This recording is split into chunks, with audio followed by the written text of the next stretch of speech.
ओम शांति। बाबा की जो अव्यक्त मुरलियाँ हैं वो हमारी स्थिति को परिपक्व बनाने के लिए हैं, और इसलिए हर अव्यक्त मुरली में से मूल बातें क्या हैं, बाबा किन चीज़ों को चाहता है कि हम धारण करें, इस हफ्ते किन चीज़ों की प्रैक्टिस करें, तो उसकी गहराई में जाने की बहुत ज़रूरत है। और आज की जो अव्यक्त मुरली थी, विशेष बाबा ये इशारा दे रहा था कि हमने सुना तो बहुत है, लेकिन अभी सिर्फ सुनने वाले नहीं, सोचने वाले नहीं, अनुभवी मूर्त बने, हमारे अंदर परिवर्तन दिखाई दे। क्योंकि दुनिया भी अभी देखना चाहती है, सुनना नहीं चाहती, सुन करके तो थक गई है, लेकिन अभी देखना चाहती है। तो बाबा भी जो हम सबका भाग्य बनाने वाला भाग्य विधाता है, वो पहले बच्चों के भाग्य को देख रहा है। तो बाबा को हर एक के मस्तक पर 3 भाग्य की रेखाएं दिखाई दे रही हैं। वैसे तो बेहद के बाप ने बहुत बड़ा भाग्य दिया है, लेकिन फिर भी आज बाबा 3 भाग्य दे रहा है। और इसलिए आप देखें मस्तक पर भी वो 3 रेखाएं लगाते हैं। तो बाबा ने कहा ये जो भाग्य की 3 रेखाएं हैं, पहला परमात्म पालना, दूसरा परमात्म पढ़ाई, और तीसरा परमात्म श्रीमत। जो मुख्य 3 संबंध है, भगवान जिसको हम ढूंढ रहे थे, भक्ति करते थे, होता था एक बार भगवत प्राप्ति हो जाए, और फिर जब मिला तो 3 मुख्य संबंध, सिर्फ मिला नहीं, लेकिन बाबा पिता बनकर, माता पिता बनकर के बच्चों की पालना भी करता है, टीचर बनकर के पढ़ाता भी है, और सतगुरु बनकर के श्रीमत देकर सदगति का, गति सदगति का मार्ग पे दिखाता है। तो बाबा ने कहा अपने भाग्य को पहचानते हो। अब जो भाग्यशाली होता है उसको बड़ा नशा रहता है, उसको खुशी होती है ना। आज अब दुनिया में भी देखें, कोई बहुत सफल हो, कोई बहुत धनवान हो, तो उसको कितना नशा रहता है अपने भाग्य का कि मैं कितना खुश नसीब हूँ, कितना भाग्यशाली हूँ। यहाँ भी बाबा ने कहा कितना श्रेष्ठ भाग्य। कभी नहीं आपने सोचा था कि भगवान पढ़ाएगा, भगवान हमारी ऐसी पालना करेगा, वो हमारा पालनहार है। बाबा ने कहा देखो कितनी थोड़ी आत्माएं, कोटों में कोई, कोई में भी कोई, थोड़ी सी आत्माएं हैं जिन्हों को संगम युग पर ये भाग्य प्राप्त होता है भगवान के पालना का। आप कहीं देखेंगे बहुत अच्छे अच्छे सन्यासी होते हैं, महात्माएं होते हैं, इतने शास्त्रों का अध्ययन करते हैं, कष्टमय जीवन जीते हैं, कितना सहन करते हैं, सिर्फ इस एक आश को लगाए एक बार भगवान मिल जाए। कभी कभी तो रो भी पड़ते हैं कि कब मिलेगा, कौन रास्ता दिखाएगा, सारा जीवन बीत गया, शरीर हमारा छूटने पर है, कोई तो रास्ता दिखाए। इतनी उनको तड़प होती है, अंदर में तड़फन होती है। और हम कई बार, हमें मिल गया है, लेकिन हम उस चीज़ को कई बार सहज रीति ले लेते हैं, थोड़े अलबेले भी हो जाते हैं, या कहीं जैसे कोई चीज़ मिल जाती है तो उसकी उतनी वैल्यू नहीं रहती।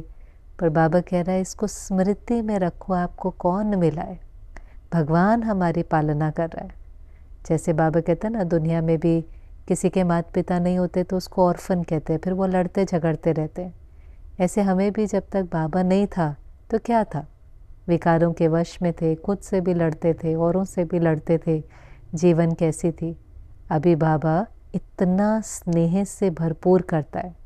पालना क्या होती है, हर बच्चे का हक होता है माता पिता के प्यार को प्राप्त करना, डिज़र्व करता है ना, बच्चे को ये डिज़र्व करता है कि माता पिता का प्यार, उसकी पालना, उसका लाड उसको मिले।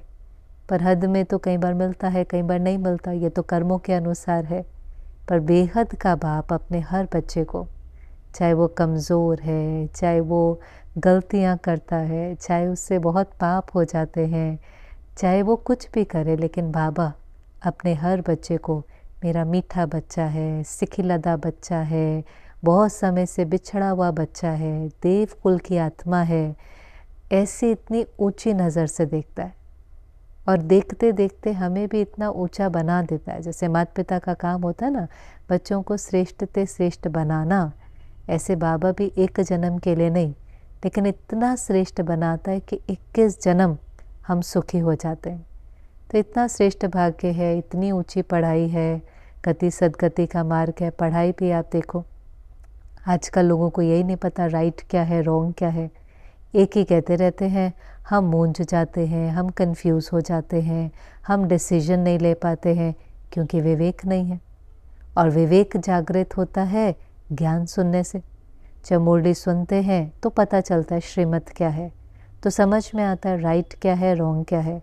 अब जब रोज़ रोज़ रोज़ मुरली सुनते जाते हैं, बुद्धि एकदम क्लियर है, हर बात में उसको पता है ये राइट है, ये रॉन्ग है, ये करना है, ये नहीं करना है। और याद के बल से वो शक्ति आ जाती है सही करने की, अकेले खड़े होने की, सही करने की।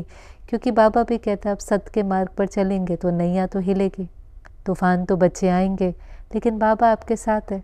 हिम्मत का एक कदम आपका, 1000 गुना मदद बाप की। तो ऐसी इतनी ऊंची पढ़ाई जो मनुष्य से देवता बना रही है, तो उसकी कितनी खुशी होनी चाहिए। जैसे कोई बड़े बड़े इम्तिहान पास करते हैं तो अंदर में खुशी रहती है, इम्तिहान पूरा होगा, फिर गवर्नमेंट से घर मिलेगा, ड्राइवर मिलेगा, कुक मिलेगा, आसपास गाड़ी होगी, कितने प्रकार के जो भी उनको कंफर्ट मिलने वाले होते हैं, उसका नशा रहता है। बनने से पहले खुशी होती है, नशा होता है। ऐसे बाबा कहते हैं इस इतनी ऊंची पढ़ाई से ये इम्तिहान पास करके आप विश्व के मालिक बनेंगे। बड़े बड़े महल होंगे, दास दासियाँ होंगे, हर प्रकार की संपन्नता, भरपूरता, हर प्रकार की सुख शांति होगी। तो खुशी में रहना चाहिए कि हम इतनी ऊंची पढ़ाई पढ़ रहे हैं और अभी गति सदगति श्रीमत मिल रही है। अभी तक तो कोई घर गया नहीं और न किसी को लेकर के जा सका है, लेकिन बाबा मुझ आत्मा को पवित्र बनाकर कि सज़ा भी नहीं खानी पड़े, धर्मराज के डंडे भी नहीं खाने पड़े, पवित्र बन करके अपने घर वापस जा सकें, फिर राजधानी में आ सके। तो कितना श्रेष्ठ भाग्य है, श्रेष्ठ जीवन है, योगी जीवन, वरदानी जीवन, प्रभु का वरदान है। पर बाबा ने कहा फिर बाबा कई बार देखता है उतना नशा नहीं होता। जितना भाग्य का चमकता हुआ सितारा होना चाहिए उतना चमकता हुआ नहीं दिखाई देता। बच्चों के चेहरे पर वो अनुभव, जो अनुभव मूर्त होने चाहिए, वो नहीं दिखाई देते। और कारण क्या है? वो नशा, वो खुशी न होने का कारण क्या है? और उसका कारण है पता सब कुछ है, सुना सब कुछ है, लेकिन सोचता स्वरूप है, स्मृति स्वरूप नहीं है। सोचता स्वरूप माना सोचते हैं हाँ मैं आत्मा हूँ, सर्वशक्तिवान हूँ, परमात्मा की प्राप्तियाँ हैं, सोचते हैं। सोचा फिर किसी न किसी चीज़ में बुद्धि लग जाती है। अब सोचना और स्मृति में फ़र्क क्या है? स्मृति होती है नेचुरल अवेयरनेस है। अब वो आपका ऐसा कड़ा संस्कार बन गया है कि वो चीज़ आपको भूल नहीं सकता। जैसे कोई 5 साल मेहनत करके डॉक्टर बनता है, उसको भूल नहीं सकता कि वो डॉक्टर है। वो कहीं पर भी देखेगा ना कि अगर कोई एक्सीडेंट हुआ है, कोई बहुत बीमार है, फ्लाइट में भी होगा, कहीं पर भी, तो उसका वो संस्कार इमर्ज हो जाएगा कि मुझे मदद करनी है, मैं डॉक्टर हूँ। या कोई भी प्रोफेशन है, मेहनत करने के बाद जब वो टाइटल मिल जाता है तो उस टाइटल की स्मृति नेचुरल हो जाती है। ऐसे हमें पता तो है, स्वमान के लिस्ट है, स्वमान के टाइटल हैं, पर हमने मेहनत नहीं करी। मेहनत माना शुरू में तो अटेंशन देना ही पड़ता है, अलर्ट रहना पड़ता है, बार बार अपने को याद दिलाना पड़ता है, प्रैक्टिस करनी पड़ती है। फिर धीरे धीरे हम स्मृति स्वरूप बन जाते हैं। स्मृति माना वो मेरी नेचुरल अवेयरनेस है कि मैं कमज़ोर नहीं, मास्टर सर्वशक्तिवान हूँ। मैं घबराने वाली नहीं, निर्भय हूँ। मैं साधारण नहीं, महान हूँ। मैं परमात्मा की संतान हूँ। मैं ड्रामा के आदि मध्य अंत को जानने वाली हूँ। तो उसकी स्थिति बहुत अलग होगी। जो अनुभवी मूर्त होता है उसको कोई विघ्न नहीं लगता। इस मार्ग में कठिनाइयाँ होते हुए कठिनाइयाँ महसूस नहीं होती। उसको हर तूफान तोहफा लगता है।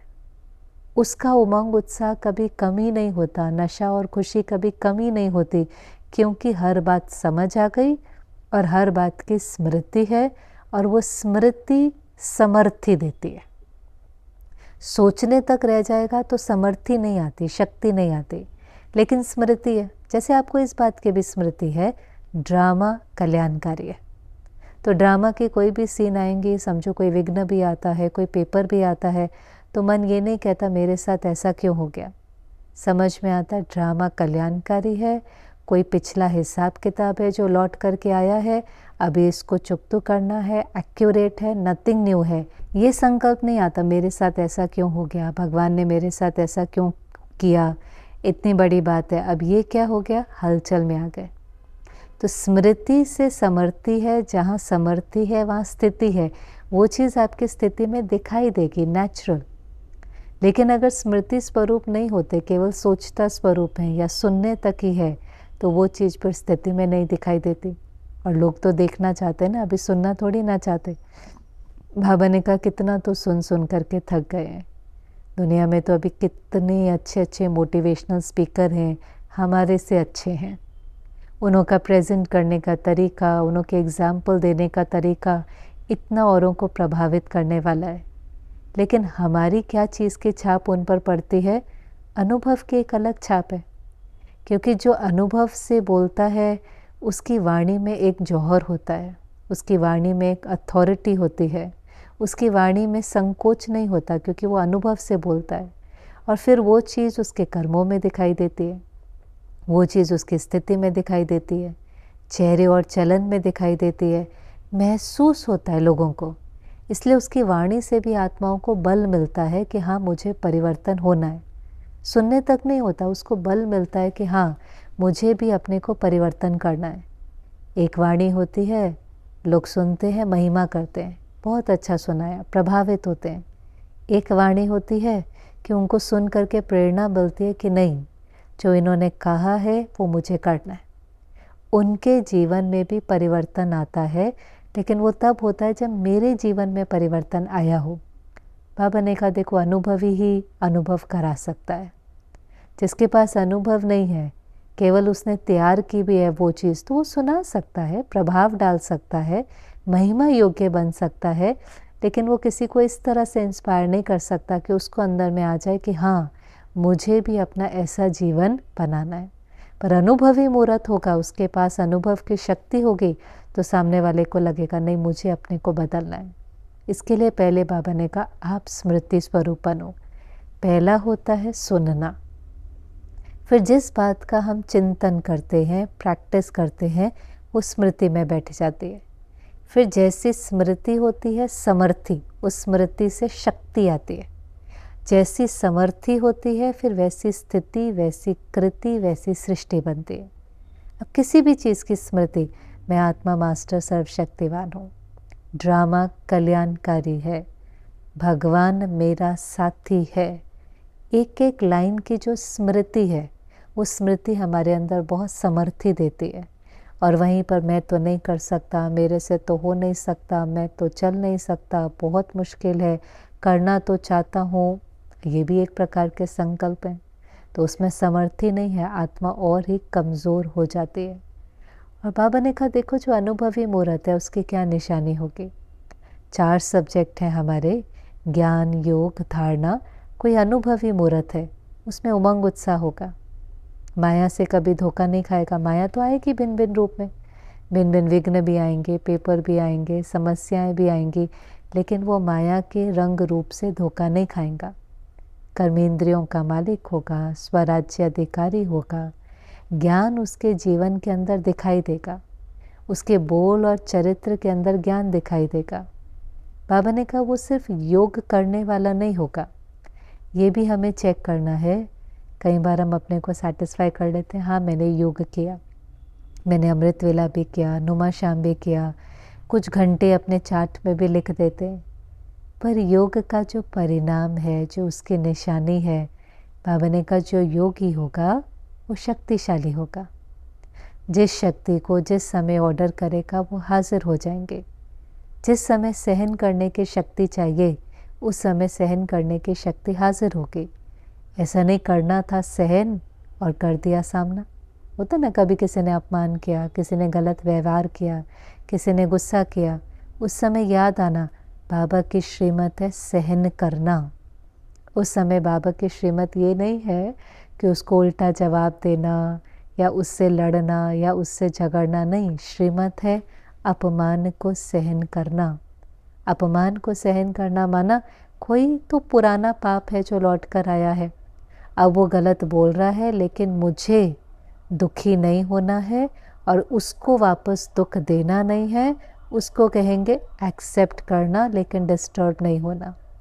और ये अपकारी के ऊपर उपकार करना, क्षमा करना, रहम करना, उसके प्रति भी अंदर में दुआएं और शुभ भावना होना, ये बाबा की श्रीमत है। पर इसमें कितनी शक्ति चाहिए? सहन करने में तो बहुत शक्ति चाहिए कि कोई कटु वचन बोले लेकिन उसका प्रभाव हमारे ऊपर ना पड़े, हम हलचल में ना आए, तो वो शक्ति उस समय इमर्ज हो। अगर वो शक्ति इमर्ज नहीं होगी और हमने रिएक्ट कर दिया तो कर्म बंधन बन जाएगा। फिर वो हिसाब किताब इसीलिए तो चुकतू नहीं होते कि याद के बल से विक्रम विनाश करने थे, पर श्रीमत पर नहीं चले, शक्ति संपन्न नहीं बने, श्रेष्ठ कर्म नहीं किया, वापस विक्रम किया, उस आत्मा के साथ वापस हिसाब किताब बन गया, फिर उस कर्म बंधन के अंदर फंस गए। तो फिर वो योगी की जो शक्तियां हैं वो दिखाई देनी चाहिए। ऐसे ही बाबा ने कहा, जो चारों सब्जेक्ट के अनुभवी मूर्त होंगे उनके जीवन से दिखाई देगा। क्या दिखाई देगा? पहला, स्थिति में निमित्त भाव होगा। आजकल तो स्थिति में भी कई बार अहंकार दिखाई देता है, लेकिन आधुनिक पढ़ाई जो मॉडर्न पढ़ाई है उसमें तो क्या है, जितना पढ़ते जा रहे हैं उतना अहंकार। पर आध्यात्मिक पढ़ाई की निशानी है उतनी ह्यूमिलिटी, नम्रता। और नम्र होंगे, विनम्र होंगे, निमित्त भाव होगा, संबंध संपर्क में आएंगे, ईगो नहीं होगी, ह्यूमिलिटी होगी, निर्माणता होगी। हमारे संपर्क में कोई आएगा, वैल्यूड फील करेगा, सम्मानित फील करेगा, रिस्पेक्टेड एक्सेप्टेड फील करेगा, अंदर में भाव, निमित्त भाव होगा। और वाणी कैसी होगी? मधुर वाणी होगी। वाणी में भी परिवर्तन होगा, ऑटोमेटिक ये परिवर्तन आएगा। उस वाणी के अंदर आवेश नहीं होगा, क्रोध नहीं होगा, इम्पेशंस नहीं होगा, मधुर वाणी। नॉर्मल बातचीत भी कर रहे होंगे ना तो उन्हों को बड़ा सुख की अनुभूति होगी, जैसे ये इनकी वाणी तो ऐसी है जो हमारे मन को शांत कर रही है। और फिर वृत्ति कैसी होगी? आत्मिक दृष्टि और वृत्ति में हर एक के प्रति शुभ भावना। किसी की कोई कमी नहीं, किसी की कोई कमज़ोरी नहीं, किसी के प्रति भाव और भावना में नफ़रत नहीं, ईर्ष्या नहीं, रिजेक्शन नहीं। तो बहुत मेहनत है। तो बाबा ने कहा, सुन तो बहुत रहे हैं, अब बाबा क्या चाहता है? अनुभवी मूर्त देखना चाहता है। बच्चे भी बनना चाहते हैं, पर क्या कहते हैं, बाबा चाहते तो हैं लेकिन पुराने संस्कार इमर्ज हो जाते हैं। अब पुराने संस्कार तो शक्तिशाली है, इमर्ज होंगे ही, लेकिन नए संस्कार बनाने की अगर प्रैक्टिस नहीं करेंगे, ये भी तो प्रैक्टिस है ना। लक्ष्य रखा है तो फिर लक्षण वैसे होने पड़ेंगे। अब लक्ष्य रखते ही तो लक्षण नहीं आ जाते। लक्ष्य जैसे कोई लक्ष्य रखता है, मुझे डॉक्टर बनना है, तो पुरुषार्थ करता है ना, मेहनत करता है ना, सैक्रिफाइस करता है, कॉम्प्रोमाइज़ करता है, नींद का त्याग करता है, दोस्तों का त्याग करता है, मेहनत करता है। हर एक का जो भी लक्ष्य होता है, आप देखें अपने लक्ष्य को प्राप्त करने के लिए लोग कितना कितना पुरुषार्थ करते हैं। कई बार सुनाते भी हैं कितने घंटे पढ़ते हैं, कितना उन्होंने कितनी चीज़ें छोड़ी। कोई स्पोर्ट्स पर्सन होता है, कहता है मैंने इतने समय से ये नहीं खाया, मैं हमेशा 9 बजे सो जाता हूँ, मैं इतने बजे उठ जाता हूँ, इतने घंटे एक्सरसाइज करता हूँ। माना जिसका जो लक्ष्य है वो उसके लिए पुरुषार्थ करता है, हार्डवर्क करता है, तो ही तो सफलता प्राप्त करता है, एक्सीलेंस को प्राप्त करता है। ऐसे अगर हम भी चाहते हैं, हमें भी तो मेहनत करनी पड़ेगी ना। मेहनत करने के लिए हमें दृढ़ रहना पड़ता है। बाबा ने कहा, बाबा किस चीज़ की कमी देख रहा है? परिवर्तन शक्ति की। अब परिवर्तन से पहले क्या चाहिए? महसूसता की शक्ति। ज्ञान सुनते जा रहे हैं, फिर आत्मा को महसूस होता है मेरे अंदर सहन करने की शक्ति कम है, मेरे अंदर विवेक की शक्ति कम है, निर्णय करने की शक्ति कम है, फुल स्टॉप लगाने की कम है। पहले रियलाइज़ होता है। फिर दूसरा होता है दृढ़ता की शक्ति। आप कहते हैं अच्छा 1 मास, जैसे पिछली बार बाबा ने कहा था ना, 1 मास क्रोध नहीं करना, वायदा करो, प्रतिज्ञा करो, अपने पर बहुत अटेंशन दो, बाबा से वायदा करो, फिर दृढ़ रहना होता है। आपको जिस भी शक्ति को डेवलप करना है उसके लिए प्रैक्टिस करनी पड़ेगी, उसके लिए अटेंशन देना पड़ेगा, अवेयरनेस में रहना पड़ेगा। वो शक्ति आ जाएंगी, लेकिन बिना मेहनत करे तो नहीं आएंगे ना। पुरुषार्थ से ही तो प्रारब्ध बनेगी ना, हर चीज़ के लिए मेहनत करनी पड़ती है। तो फिर दृढ़ता की शक्ति, दृढ़ता क्या होता है, मैंने बाबा से प्रतिज्ञा करी लेकिन बार बार उस प्रतिज्ञा को अपने को रिमाइंड कराया। जो बाबा कई बार कहते हैं, वायदा करते हैं फ़ायदा नहीं उठाते, दृढ़ता का पानी नहीं देते। संकल्प एक बीज है। मैंने बाबा से संकल्प किया, बाबा मैं अभी सहन करूँगा, बाबा मैं क्रोध नहीं करूँगा, श्रेष्ठ बीज बोया। लेकिन उस बीज को पानी तो देना पड़ेगा ना फलीभूत होने के लिए। उस बीज को फलीभूत होने में कुछ दिन कुछ मास तो लगेंगे ना, वो पीरियड बहुत इम्पोर्टेंट होता है। दृढ़ता करना ही है, कुछ भी हो जाए बाबा ने कहा है, बाबा के प्यार में करना है, बाबा का फरमान है। बाबा ने मुझे इतना दिया, इतना मेरे ऊपर विश्वास किया, इतनी पालना करी, इतनी पढ़ाई पढ़ाई, अब मुझे उनके अरमान पूरे करने हैं। अब मुझे बाप समान बनना है। मैं बाप समान बनूंगा तो बाबा की प्रत्यक्षता होंगी। ऐसे अपने को उमंग दिलाना है, ऐसे अपने को नशा चढ़ाना है। मुझे बाबा के लिए करना है क्योंकि बाबा ने मुझे सब कुछ दिया, सर्व संबंधों का अनुभव कराया, सर्व प्राप्तियां दी, सर्व खजाने दिए। अब मुझे बाप समान बनना है। तो रोज़ रोज़ अपने से बात करते करते अपने संकल्प को दृढ़ करना होता है। फिर भूलें भी होंगी, गलतियां भी होंगी, पर कोई बात नहीं। कोई भी चीज़ करते करते करते करते ही उसमें परफेक्शन आएंगे, पहले दिन तो नहीं आएंगे। इसलिए निराश भी नहीं होता, हताश नहीं होना, दिल शिकस्त नहीं होना, बस करते जाना है, हिम्मत रखते जाना है। तो बाबा की मदद मिलती है, फिर वो परिवर्तन दिखाई देता है। बाबा तो भले कहता है कि बच्चे 1 सेकंड का परिवर्तन हो, वो 1 सेकंड का परिवर्तन रियलाइजेशन होती है। विवेक ने समझा ना, जैसे बाबा ने कहा समझा ये राइट है, ये रॉन्ग है, अच्छा मुझे राइट करना है। बस अब राइट करना है, संकल्प को दृढ़ किया, करना शुरू किया, थोड़े समय में वो नया वाला संस्कार बन गया, पुराना वाला ख़त्म हो गया। जैसे मम्मा के लिए कहते थे, मम्मा ने सुना, बस सुनते ही उसको बुद्धि के अंदर धारण कर लिया, बाबा की श्रीमत है, ये करना है। पिछले दिनों भी कोई सुना रहा था कि दादी प्रकाश मणि ने एक बार क्लास में सभी से पूछा, क्रोध क्यों नहीं करना है? तो अलग अलग सभी ने उत्तर दिया। किसी ने कहा क्रोध करते हैं रिश्ता खराब हो जाता है, क्रोध करते हैं मन की शांति चली जाती है, अलग अलग सभी ने सुना है। और दादी ने फिर क्या कहा? सिंपल उत्तर। दादी ने कहा क्रोध इसलिए नहीं करना क्योंकि बाबा की श्रीमत है। बस तो जो जो बाबा की श्रीमत है बस वो नहीं करना। समझ आ गया ये सही है, ये गलत है।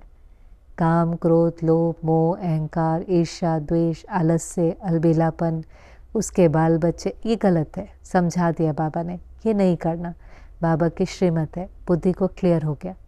अब करना शुरू कर देंगे, धीरे धीरे वो चीज़ हमारे स्वरूप में दिखाई देती है। अनुभवी मूर्त बन जाते हैं। अनुभव की बहुत अथॉरिटी होती है। अनुभव की अथॉरिटी वाले को पहले तो कोई हिला नहीं सकता। वो खुद ही अचल, अडोल, उमंग, उत्साह में, नशे में, विघ्न विनाशक स्थिति में बेफिक्र बादशाह होता है, उसको कोई हिला नहीं सकता। और फिर उसकी वाणी अनेकों को परिवर्तन करने के निमित्त बन जाती है। वाणी भी, जीवन भी, मनसा भी, उसका पूरा का पूरा जीवन ही अनेकों के लिए उदाहरण बन जाता है। जैसे बाबा ने कहा औरों को कहते हो ना, कितने आराम से कहते हो, कोई नहीं आप परिवर्तन हो जाओ। बाबा ने कहा परिवर्तन पर भाषण करते हो, औरों को समझाते हो, कैसे उनको कहते थोड़ा सा आप अपने अंदर परिवर्तन ले आओ, लेकिन पहले अपने अंदर परिवर्तन लाओ। ज्ञान मार्ग में बार बार अपने को देखना होता है, दूसरे को नहीं देखना होता। मुझे क्या चेंज लेकर आना है, मुझे किन चीज़ों को अपने अंदर से मिटाना है, मुझे कैसे जल्दी जल्दी संपन्न बनना है। और जो एक लहर बाबा की बहुत चली, बच्चे जल्दी करो, जल्दी करो, तीव्र पुरुषार्थ करो। चलने का समय नहीं है, उड़ने का समय। बार बार पार्टियों से मिलते, दादियों से मिलते, बाबा ने कहा ढीला नहीं चलना, फास्ट चलना, अपने पुरुषार्थ को तीव्र करना, पास विद ऑनर बनना है, पास नहीं होना। उसके लिए जो बाबा कहता है 3 पास तो है ही ना, बाबा के पास रहना, हर पुरानी बात को पास करना और पास विद ऑनर बनना। बाबा के पास भगवान के साथ रहना, जो भी छोटी मोटी बातें आते हैं उसको पास करना, तो ही पास विद ऑनर बनेंगे। 3 बिंदी भी बाबा कहता है ना, मैं आत्मा बिंदी, बाबा बिंदी और हर पुरानी बात को बिंदी लगाना।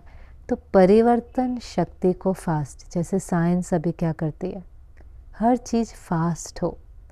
वो तो इतना फास्ट कर देते हैं कि उनको ही देख करके कई बार आश्चर्य लगता है।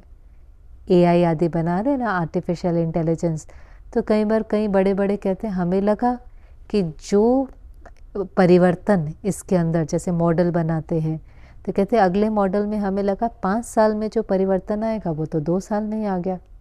और हमें भी वंडर लगता है कि हमने ये क्या बना दिया, ये चीज़ तो हमारे से भी होशियार है, हम बनाने वाले हैं। लेकिन हम जो क्वेरी सॉल्व नहीं कर पाते ये कर देते हैं। तो कितना साइंस की स्पीड फास्ट है। ऐसे बाबा ने कहा भी साइलेंस की स्पीड में गति को फास्ट करो, तीव्र पुरुषार्थी बनो, समय वेस्ट नहीं करो। समय की भी वैल्यू बाबा बहुत याद दिलाता है, बच्चे अगर इस समय कदम में पदम समाये हुए हैं, एक एक सेकंड बाबा कहता है पद्मों की कमाई कर सकते हो, तो ये भी तो याद रखो कि सेकंड में पद्म गवा भी तो सकते हो। एक ही सेकंड में पदम कमा सकते हो, तो समय को अगर आपने व्यर्थ गवाया तो गवा भी तो सकते हो। इसलिए परिवर्तन शक्ति से अनुभवी मूर्त बनना है। और जो अनुभवी मूर्त होगा कोई व्यर्थ नहीं, निर्व्यर्थ, निरसंकल्प, निर्विकारी श्रेष्ठ स्थिति उसकी दिखाई देंगी।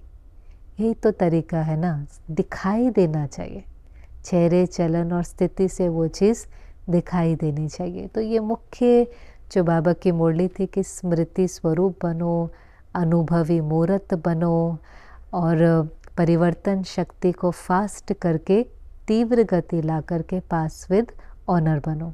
पार्टियों को भी बाबा ने यही कहा, डबल विदेशियों को भी यही कहा, कितनी दूर से आते हो लेकिन अभी अपने व्यर्थ को ख़त्म करो। एक चीज़ जो और बहुत अच्छी थी, जब बाबा दादियों से मुलाकात कर रहा था, मुख्य जो मुरली की बातें थी स्मृति में रखने के लिए, उसमें बाबा ने दादियों से बातचीत करते हुए तबीयत पूछी और फिर बाबा ने कहा देखो विघ्न तो आते ही हैं और आने ही हैं, लेकिन उनका राज समझकर राजयुक्त, योगयुक्त, स्नेहयुक्त, सहयोग युक्त बन उसको पास करते रहो। उसके राज को समझो। और मुख्य राज तो हर चीज़ का क्या है, उसमें कुछ कल्याण समाया हुआ है। भक्ति में ये कहानी विशेष सुनाते थे कल्याण की। कहते थे एक राजा अपने मंत्री के साथ जा रहा था शिकार पर, और जैसे उस राजा ने शिकार किया तो उससे कुछ भूल हो गई, उसका अपना ही अंगूठा कट गया। मंत्री तो उन दिनों में बहुत ही वाइज होते थे, बुद्धिजीवी होते थे, विजडम होता था, तो उसके मुख से निकल गया कल्याण है, कल्याण है, बहुत अच्छा हुआ, बहुत अच्छा हुआ। राजा को बहुत गुस्सा आया, एक तो मेरा अंगूठा कट गया और मेरा ही मंत्री कह रहा है कल्याण है, कल्याण है, बहुत अच्छा हुआ। तो बहुत गुस्सा आया और कहा इस मंत्री को जेल में डाल दो। जैसे कहा मंत्री को जेल में डाल दो, तो उस मंत्री ने कहा बहुत अच्छा है, बहुत अच्छा है, इसमें भी कल्याण है, ये भी कल्याणकारी है। राजा को गुस्सा तो आया लेकिन उसको जेल में डाल दिया। फिर कुछ दिनों के बाद वो राजा वापस शिकार पर गया। अब सेनापतियों के साथ गया, वो सेनापति पीछे रह गए, राजा आगे आगे चला गया जंगल में। वहाँ किसी दूसरे राज्य का राजा आया हुआ था, उसके घर में संतान हुई थी, तो उसको किसी ने कहा था आपको बलि देनी है, तो वो बलि के लिए शिकार करने आया था। जैसी उसकी नज़र इस राजा पर पड़ी, उसने कहा अरे मनुष्य से बड़ी बलि थोड़ी ना किसी की हो सकती है, तो महाबली है, तो इस राजा को बंदी बनाकर इसकी बलि चढ़ा देते हैं। जैसे ही उसको बंदी बनाया, फिर देखा अरे इसका तो अंगूठा कटा हुआ है, खंडित है, खंडित की तो बलि चढ़ नहीं सकती, तो छोड़ दिया। अब छोड़ दिया तो राजा को फिर वो लाइन याद आई कल्याण है, कल्याण है। उसको लगा अगर ये मेरा अंगूठा कटा हुआ नहीं होता तो आज तो ये मुझे मार ही डालते, मेरी बलि चढ़ा देते। तो मंत्री ने ठीक कहा था। फिर ये तो समझ में आया कि मंत्री ने ठीक कहा था, पर ये समझ में नहीं आया कि मैंने जब उसको गुस्से में जेल में डाला तो भी उसने कहा कल्याण है, कल्याण है, बहुत अच्छा हुआ। तो फिर मंत्री को बुलाया, उसको सारी बात सुनाई। उसको कहा मंत्री तुमने बिल्कुल ठीक कहा था, अगर मेरा अंगूठा नहीं कटता ना तो आज तो मैं गया था। पर ये बताओ कि मैंने तुम्हें जब जेल में डाला तब तुमने क्यों कहा कि इसमें कल्याण है? तो हंस करके कहता है, राजा मैं मंत्री हूँ, आज जब तुम शिकार पे गए थे तो तुम्हारे साथ होता, सेनापति तो पीछे होते, मैं तुम्हारे साथ होता। जब उन्हें पता चलता कि तुम खंडित हो तो फिर किसकी बलि चढ़ाते, फिर वो मुझे उठा करके मेरी बलि चढ़ा देते। इसीलिए भगवान ने पहले से ही मुझे बंदी बनाकर जेल में डाल दिया, वास्तव में उसने मेरी जान बचा ली। तो देखा इसमें कितना कल्याण था। अब ये भक्ति की कहानियाँ होती थी कि हम इसको स्मृति में रखें कि हर सीन के अंदर कल्याण है, कुछ राज समाया हुआ है। योग युग स्थिति में उसको देखेंगे तो वो विघ्न नहीं लगेगा, तूफान नहीं लगेगा, तोहफा लगेगा। हिम्मत बढ़ाने के लिए, आंतरिक शक्ति को बढ़ाने के लिए, भगवान के समीप लाने के लिए। इसलिए बाबा कई बार कहते थे ना, बच्चे बंधन भी है तो कोई बात नहीं, मार भी पड़ती है तो कोई बात नहीं, और जास्ती बाप की याद आएंगी, जल्दी जल्दी विक्रम विनाश होंगे और इस गंदी पुरानी दुनिया से वैराग्य आ जाएगा। ऐसे ही दादियों के सामने भी कितनी भिन्न भिन्न प्रकार की बातें आती होंगी, कितने सेंटर, कितने भाई बहने, पर बाबा ने कहा हर एक के राज को समझते हुए राज युक्त, योग युक्त, स्नेह युक्त, सहयोग युक्त होकर के उसको पार करते चलो, क्योंकि सबको ही तीव्र गति से परिवर्तन होकर के संपन्न तो बनना ही है।